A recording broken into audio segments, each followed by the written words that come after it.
오늘 본문 말씀은 예수님께서 이제 귀한 사역을 시작하기 위해서 충성된 제자들을 찾아나셨습니다. 그래서 갈릴리에 보니까 어부들이 있는 거예요. 근데 그 제자들을 부를 때 여러분 가만히 보세요. 자거나 놀고 있는 제자 부르지 않았습니다. 그물을 던지던 시몬, 안드레, 그물을 깁고 있는 누구요? 야고보, 요한, 그들을 부르셨어요. 그래서 이 4명의 제자들을 부르시면서 나를 따라와라, 내가 너희로 사람을 낚는 어부가 되게 하리라. 근데 여러분 놀랍죠?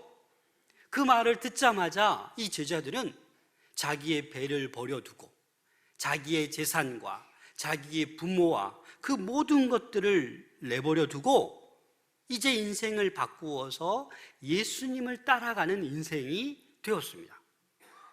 그래서 예수님과 함께 따라가면서 그 첫 번째로 간 곳이 어디예요? 가버나움이라는 곳입니다. 오늘 21절 말씀입니다. 그들이 가버나움에 들어가니라. 예수께서 곧 안식일에 회당에 들어가 가르치심에. 여러분, 가버나움 참 많이 성경에 언급되지 않습니까? 왜냐하면 이 가버나움이라는 곳에서 예수님께서 치유의 사역을 많이 하셨고 제2의 예수님의 고향이라고 할 만큼 이 가버나움에 예수님께서 많이 머무르셨습니다.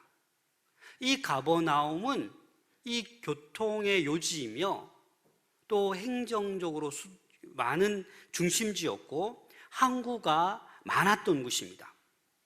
갈릴리 서북쪽에 위치한 성읍입니다. 이곳에는 큰 회당이 있었습니다. 그래서 성지순례 가보면 그 회당이 복구되어 있는데 모든 문이 예루살렘을 향해 있습니다. 이곳에 예수님께서는 가버나움에 들어가셨고 곧 안식일이 되자 회당에 들어가셔서 어떻게 하셨습니까? 가르치셨습니다. 근데 여러분, 이 안식일, 그 당시 안식일과 오늘날 지금 우리가 드린 예배와 좀 다릅니다. 우리는 이렇게 예배의 순서대로 예배를 드리고 아름다운 찬양을 하고 또 준비된 말씀을 목사가 전하잖아요. 근데 그 당시 안식일의 회당에서는 어떻게 합니까? 이 랍비가 말씀을 읽습니다.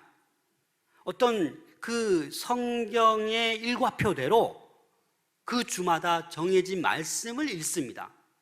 그리고 그 말씀의 배경을 간단히 설명하고 누구든지 랍비의 허락을 받아서 자신의 견해를 말할 수 있었습니다. 다시 말해서 예수님도 아마 그 회당에 들어가서 랍비의 어떤 정해진 성경 일과표대로 말씀을 듣고 아마 예수님께서 자신의 견해, 하고 싶은 그 가르침을 얘기하셨을 것입니다. 그런데 본문에서도 예수님께서 그 가버나움 회당 안에서 무엇을 가르치셨는지는 나와 있잖아요. 그런데 그 가르침에 그 안에 있던 모든 사람들의 반응에 초점을 맞추고 있습니다. 그 가르침이 어떠하였길래 그 가르침에 모든 사람들이 놀라웠습니다. 22절 말씀 함께 읽겠습니다. 시작. 무사람이 그의 교훈에 놀라니 이는 그가 가르치는 것이 권위 있는 자와 같고 서기관들과 같지 아니함일러라. 여러분, 이게 무슨 말입니까? 그 당시 서기관들은요, 최고의 율법학자들입니다. 성경학자들이에요. 이들이야말로 권위 있는 자처럼 가르치던 그 서기관들이었어요. 그런데 예수님의 가르침을 들은 그 수많은 사람들이 다르다. 서기관들과 같지 않아. 예수님은 정말 권위 있는 자처럼 우리에게 가르치고 있다라고 말씀하고 있는 것입니다. 왜 그럴까요? 이 서기관들이야말로 성경의 전문가들인데, 율법 해석의 전문가들인데 예수님께서 어떻게 가르치셨길래? 여러분, 마가복음 7장 8절에 보시면 너희가, 여기서 너희는 서기관, 바리새인들입니다. 하나님의 계명은 버리고 사람의 뭐를? 전통을 지키느니라.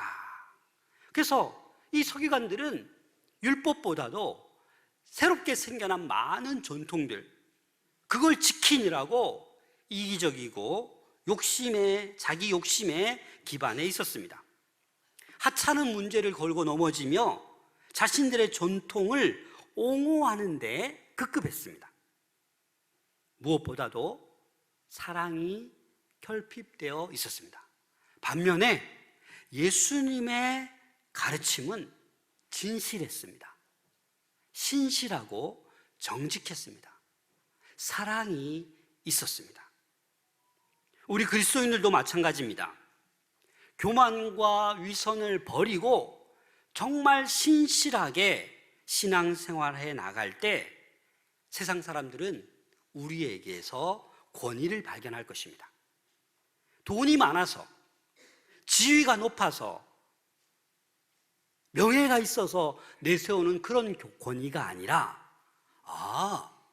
이 사람은 정말 뭔가 달라. 너무나도 인격적이고 너무나도 사랑이 많고 무슨 말을 해도 신뢰가 가.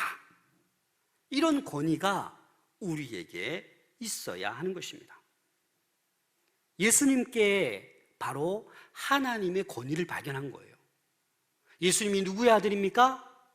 하나님의 아들이잖아요. 예수님께서 이 사건 이전에 마가복음 1장에 보면 뭘 받으세요? 세례를 받으세요. 하늘로부터 성령이 비둘기처럼 임하시는 거예요. 영의 사람인 거예요. 그래서 예수님의 이 가르침은 뭐예요? 영으로 충만한 그 가르침이 권위 있는 자와 같다. 영감이 있는 어떤 그런 서기관들의 가르침과는 다르다라는 거예요. 그럼 탈무드 여러분 잘 아시잖아요. 탈무드가 이런 얘기를 했습니다. 학계, 스가랴, 말라기, 이 선지자들이 다 죽고 나서 성령이 이스라엘을 떠났다. 그래서 암흑기, 중간 시대가 도래했지 않습니까? 그런 다음에 예수님이 이 땅에 오심으로 말미암아 예수님께 뭐가 임했어요? 성령이 임했다라는 거예요. 성령이 예수님께 임재함으로 말미암아 그 유대인들에게 오랜 세월 동안 그 서기관들의 가르침이 있었는데 거기에 견줄 수가 없는 정말 권위 있는 자의 가르침이었다라는 것입니다. 느낄 수밖에 없는 거예요. 이 권위라는 단어, 엑수시아라는 헬라어인데 이 마가복음이 어찌 보면 핵심적인 단어입니다. 이 권위야말로 모든 문제를 해결하는 열쇠입니다. 여러분, 예수님과 종교 지도자들은 계속해서 갈등을 겪습니다. 그게 결국은 예수님을 십자가에 못 박아 죽이게 하지 않습니까? 그 갈등의 원인이 뭐겠습니까? 바로 하나님의 권위를 이 땅에서 누가 대신하는가예요. 이 땅에서 하나님의 권위를 누가 대신합니까? 예수 그리스도잖아요. 근데 종교 지도자들은 자기들이어야 되는데 자꾸 예수님이 내가 하나님이다, 하나님의 아들이라고 하니까 자기들이 불편한 거예요. 그래서 이 가버나움 회당에서 이 예수님의 교훈에 다들 놀랄 수밖에 없었습니다. 그런데 그 회당 안에서 이 권위 있는 예수님의 그 모습을 볼 수 있는 사건이 발생합니다. 23절에 보면 더러운 귀신 들린 사람이 소리를 지릅니다. 여러분, 더러운 귀신이란 말은 더러운 영에 쌓여 있는 사람입니다. 그 사람은 부정한 거예요. 소리 지르며 이렇게 말합니다. 24절 말씀 함께 읽겠습니다. 시작. 나사렛 예수여, 우리가 당신과 무슨 상관이 있나이까? 우리를 멸하러 왔나이까? 나는 당신이 누구인 줄 아노니 하나님의 거룩한 자니이다. 이 더러운 귀신은 예수님을 알아보는 거예요. 당신은 하나님의 거룩한 자이지 않습니까? 근데 왜 상관합니까? 왜 끼어드십니까? 나를 멸하러 온 거 다 아시는데 왜 그러십니까? 이렇게 지금 말하고 있는 거예요. 그리고 스스로 자기들이 이 더러운 귀신 들린 자가 하나님의 거룩한 자다라고, 예수님은 성령이 임하신 분이다라고 말하고 있는 거예요. 그러자 예수님께서 25절에 보시면 예수께서 꾸짖어 이르시되 잠잠하고 그 사람에게서 나오라, 이렇게 말했습니다.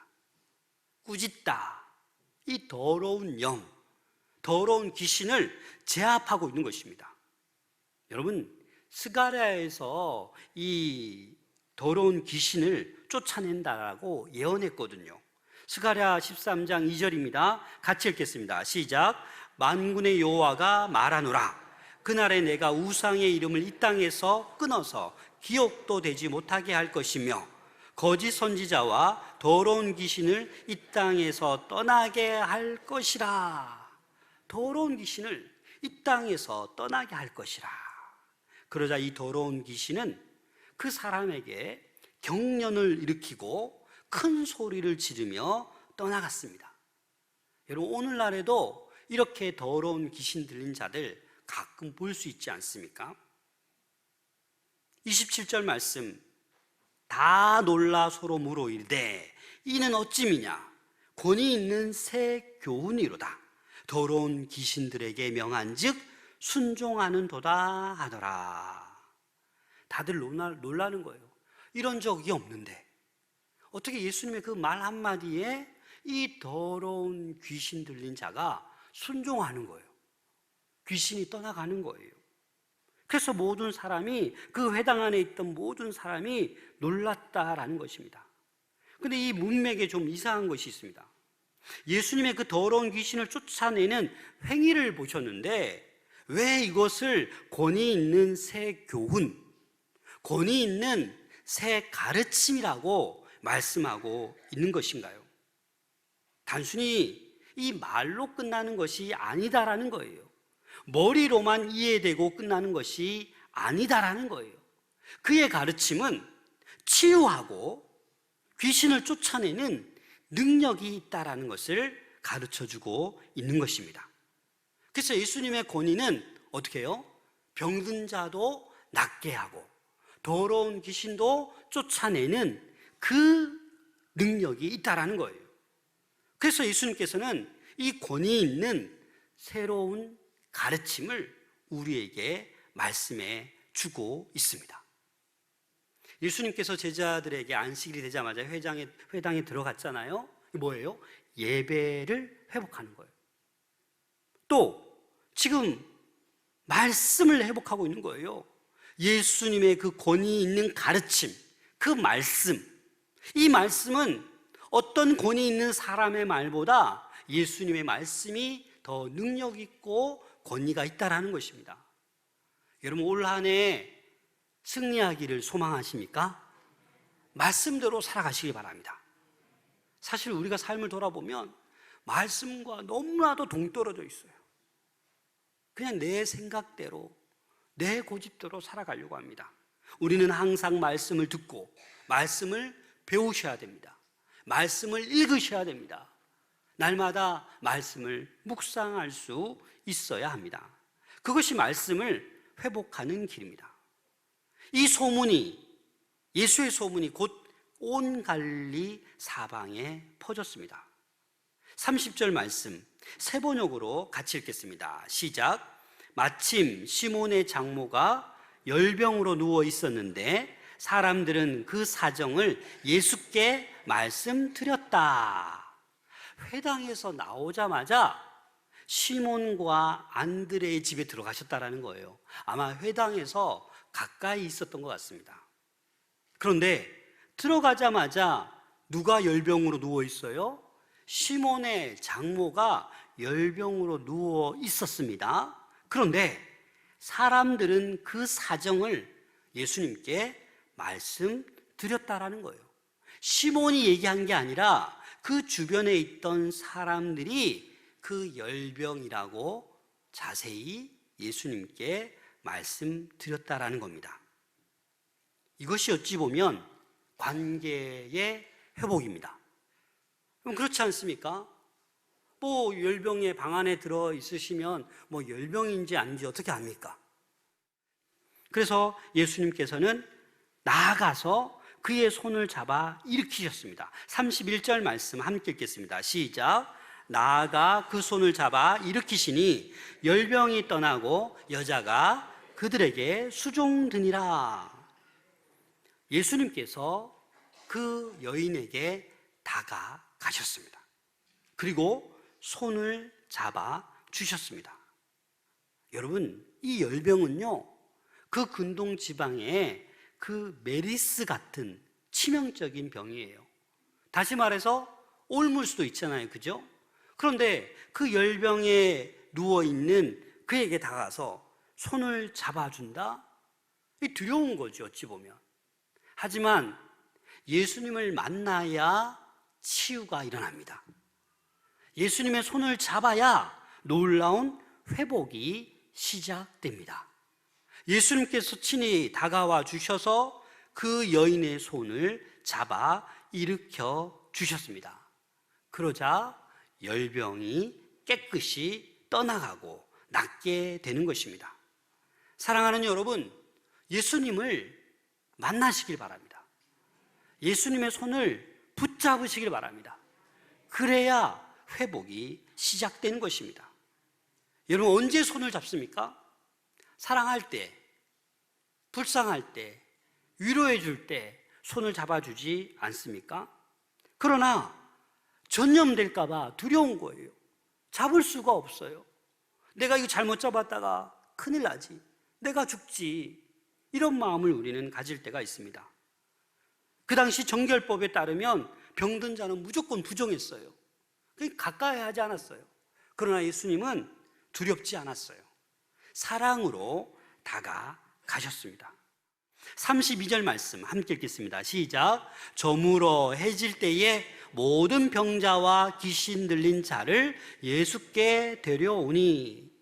여러분, 왜 저물어 해질 때에 모든 병자, 그 귀신들을 다 데려옵니까? 갈릴리에 다 소문났어요. 가버나움에 소문이 다 났어요. 야, 예수님이란 분이 귀신도 쫓아내고 뭐 병도 다 고친다, 소문이 다 났어요. 근데 왜 바로 오지 않고 저물어 해질 때에 왔을까요? 이 저물어 해질 때 이 시점이 뭐예요? 하루가 바뀌는 거예요. 안식일이 끝나는 거예요. 그래서 이들은 안식일에 이렇게 고치고 이런 거 원하지 않아요. 그래서 안식일이 딱 끝나고 해질 때에, 안식일이 끝나자 드디어 기다렸다가 모든 병자, 귀신 들린 그 자를 다 데리고 왔다라는 겁니다. 여러분, 안식일이 끝났다고 예수님께서 아무것도 하지 않으신 게 아니에요. 저녁 저물어도, 새벽에도 예수님께서는 항상 이 하나님의 사역을 계속하고 있습니다. 우리들도 마찬가지입니다. 이 영혼 구원을 위해서 끊임없이 우리는 하나님의 사역을 해 나가야 합니다. 그게 뭐냐? 선교죠. 선교를 회복하셔야 합니다. 34절 말씀 함께 읽겠습니다. 시작. 예수께서 각종 병이든 많은 귀신을 내쫓으시되 귀신이 자기를 알므로. 여기서 가만히 보면 많은 사람, 많은 귀신, 왜 이렇게 많다라고 할까요? 정말 많이 왔거든요. 많은 병자, 많은 귀신 들린 자가 왔다라는 겁니다. 이 말은 뭐냐? 그 당시에도 그 갈릴리, 그 가버나움, 인구가 막 그렇게 막 엄청 많은 것도 아닌데 그 수많은 이들이 아프고 병들고 귀신 들려 있다라는 거예요. 주의 손길이 필요하다라는 거예요. 여러분, 오늘날은 어떻습니까? 오늘날 똑같습니다. 갈수록 희귀병이 많습니다. 뭔 병인지도 몰라요. 손 쓸 수가 없어요.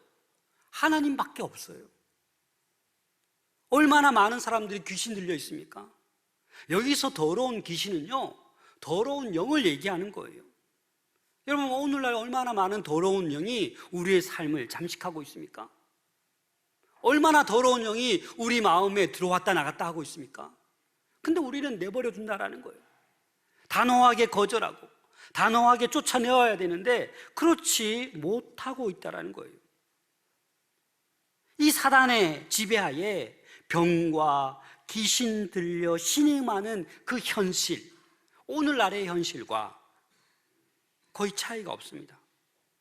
그래서 우리는 예수님께서 사람을 고쳐주시되 육의 문제뿐 아니라 영의 문제까지 해결해 주신 거예요. 육신의 질병을 다 낫게 하고 더러운 영, 귀신을 쫓아내 주시는 거예요. 더 나아가서 그 땅에서의 생명만 연장시킨 것이 아니라 이 천국의 영생을 선물로 주시고자 하셨다라는 것입니다. 그리고 이렇게 많은 병든 자, 많은 귀신 들린 자를 다 회복시키시고 또 어떻게 하셨냐? 35절 같이 읽겠습니다. 시작. 새벽 아직도 밝기 전에 예수께서 일어나 나아가 한적한 곳으로 가서 거기서 기도하시더니, 여러분 정말 놀랍지 않습니까? 그 밤늦게까지 해가 저물고 수많은 병자, 귀신 들린 자 다 치유하고 또 잠도 얼마 못 주무셨을 것 같아요. 그렇죠? 다음 새벽에 일어나자마자 한적한 곳으로 가서 기도하셨다라는 거예요. 여러분, 예수님께서 왜 기도하셨을까요? 기도하지 않으면 이 하루의 많은 사역을 감당할 수 없기 때문에. 기도 없이 사역해서는 안 됩니다. 또 사역 없이 기도만 해서도 안 되는 겁니다. 그래서 예수님도, 하나님의 아들이신 그 예수님도 하나님과 함께하는 시간이 필요했던 거예요. 그리고 하루의 사역을 시작하는 거예요. 예수님도 이렇게 기도하시는데 예수님보다 더 연약한 저와 여러분들, 기도 없이 살 수 있습니까, 여러분? 지금 기도 없이 살아가고 계십니까? 그러니까 힘든 거예요, 여러분. 신앙생활 하면서도 더 괴롭고 힘든 거예요. 기도를 회복할 수 있기를 소망합니다. 기도가 생명이에요. 그래서 예수님도 지금 기도하고 계신 것입니다. 우리는 쉽게 하나님의 뜻을 저버립니다. 쉽게 걱정하고 근심하고 아무것도 아닌 유혹에 그냥 빠져버립니다. 그리고 죄 안 지은 것처럼, 시험 안 든 것처럼, 영적으로 깨끗한 것처럼 주님 앞에 나와 과장된 모습으로 예배를 드립니다. 사랑하는 여러분, 예배를 드리기 전에 우리는 기도해야 합니다. 회개하셔야 됩니다. 그래야 온전히 주님을 만날 수 있습니다. 우리에게 주님께서는 귀신을 제어하고 병 고치는 그 능력과 권위를 주셨습니다. 그래서 우리 남은 삶을 이 더러운 영을 제어하고 병 고치는 능력을 행하며 살아갈 수 있어야 하는 것입니다. 우리 가정을 살리고 우리 직장, 우리 사업을 살리고 우리 교회를 살리고 한국 교회를 살리고 이 나라, 이 민족, 세계를 살리는데 작은 보탬이 되어야 되지 않겠습니까? 그리고 주님 앞에 갔을 때 잘하였도다 착하고 충성된 종아, 권위 있는 새로운 가르침, 그 교훈대로 잘 살았구나. 그래, 잘했다. 너를 통해서 몇 명의 영혼들이 내게 돌아왔단다. 고맙다. 얘야. 이러지 않겠습니까? 권위 있는 새로운 가르침, 이 교훈은 하나님의 말씀입니다. 이 말씀을 의지하여 여러분들 담대히 선포할 수 있기를 소망합니다.